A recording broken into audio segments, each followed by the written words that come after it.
Точно на рождения си ден Петя Раева, единствената жена кандидат за кмет на Пловдив, избра да празнува с децата от Столипиново, като със себе си доведе и 10-годишния си син.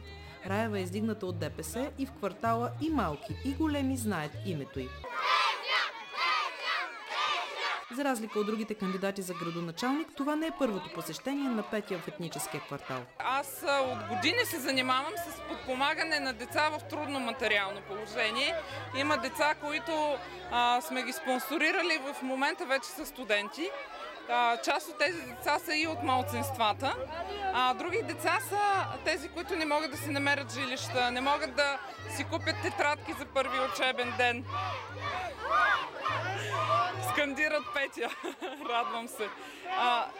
Изключително много обичам тези деца и кампанията е насочена към тях, пък и днеска имам рожден ден и искам и реших да споделя рождения си ден с тези прекрасни деца.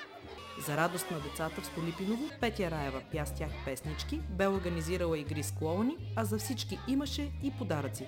Кандидатът за кмет обеща, че срещите и с жителите на Столипиново ще продължат и след предизборната надпревара, защото смята, че всеки щастлив и реализиран човек трябва да дари радост на друг в нужда.